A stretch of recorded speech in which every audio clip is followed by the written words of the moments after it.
Selamat pagi adik-adik, apa kabar? Frater harap semuanya dalam keadaan sehat. Senang bisa bertemu secara online lagi bersama adik-adik. Ya, sekarang kita akan memulai pembelajaran kita seperti biasa, yaitu secara online. Dengan tema Gereja yang Satu, Kudus, Katolik, dan Apostolik. Sebelum kita melanjutkan pelajaran, marilah kita awali dengan doa pembuka. Dalam nama Bapa dan Putra dan Roh Kudus, amin. Ya Tuhan, kami bersyukur atas kasih-Mu yang selalu mengalir dalam hidup kami. Kami mohon berkat-Mu untuk kegiatan kami hari ini, agar kami sungguh menyadari kasih-Mu melalui gereja-Mu yang senantiasa hadir dalam diri kami. Gereja-Mu yang mengajak kami untuk bersatu, kudus, katolik, apostolik, yang menerima semua orang demi mewartakan kasih-Mu. Demi Kristus Tuhan kami. Amin. Adik-adik, Yesus Kristus menegaskan kepada para murid-Nya untuk selalu menunjukkan sikap serta ciri-ciri kehidupan tertentu. Berdasarkan pada sabda dan ajarannya, gereja terpanggil untuk mewujudkan diri sebagai komunitas dengan ciri-ciri yang satu, kudus, katolik, dan apostolik. Adik-adik, apa sih arti dari gereja yang satu, kudus, katolik, dan apostolik? Berikut kita akan membahasnya. Yang pertama, kita melihat arti dari ciri gereja yang satu. Gereja yang satu menegaskan bahwa gereja sebagai kumpulan orang-orang beriman kepada Kristus hendaknya berhimpun menjadi umat Allah. Hal ini dapat kita lihat di 1 Petrus 2 ayat 5-10 dan menjadi satu tubuh. Hal ini kita dapat lihat di 1 Korintus 12 ayat 12. Yang kedua, arti dari ciri gereja yang kudus. Ciri kudus menegaskan bahwa gereja dipanggil kepada kekudusan oleh Tuhan. Hendaklah kamu sempurna sebagaimana Bapamu di surga sempurna adanya. Ini terdapat di Matius 5 ayat 48.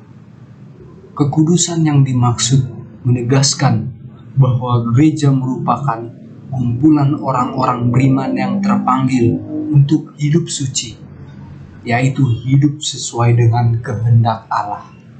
Kehendak Allah apa, frater?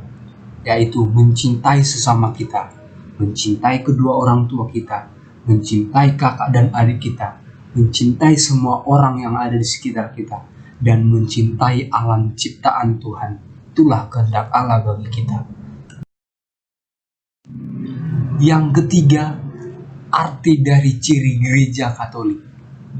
Ciri gereja Katolik mengandung arti gereja yang utuh, lengkap, tidak hanya setengah atau sebagian dalam menerapkan sistem yang berlaku dalam gereja. Bersifat universal, artinya gereja Katolik itu mencakup semua orang yang telah dibaptis secara Katolik di seluruh dunia, di mana setiap orang menerima pengajaran iman dan moral, serta berbagai tata liturgi yang sama dimanapun berada. Kata universal juga sering dipakai untuk menegaskan tidak adanya sekte dalam gereja Katolik. Artinya adik-adik bahwa kita semua sebagai anak-anak Allah sama di mata Allah, sama-sama memperoleh kasih-Nya kepada kita. Yang terakhir, arti dari ciri gereja apostolik. Ciri apostolik mau menegaskan adanya kesadaran bahwa gereja dibangun atas dasar para rasul dan para nabi, dengan Kristus Yesus sebagai batu penjuru. Gereja Katolik mementingkan hubungan historis turun-temurun antara para rasul dan pengganti mereka, yaitu para uskup.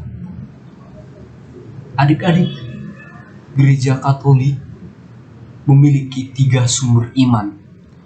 Yang pertama, kitab suci, tradisi, dan ajaran Bapa Gereja.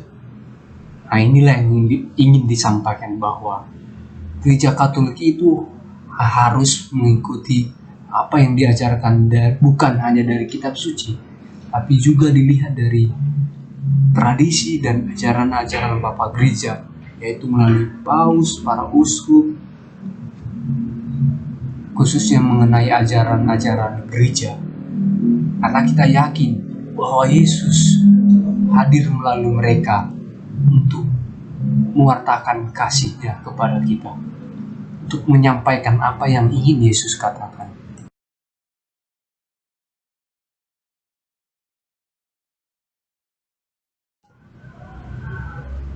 Adik-adik, rasa sekian pembahasan tentang ciri gereja yang satu, kudus, katolik, dan apostolik. Sekarang Frater mau memberi tugas yang harus teman-teman kerjakan. Yang pertama, mengerjakan lembar pengetahuan bagian 1 sampai 3. Yang kedua, menghafal doa aku percaya.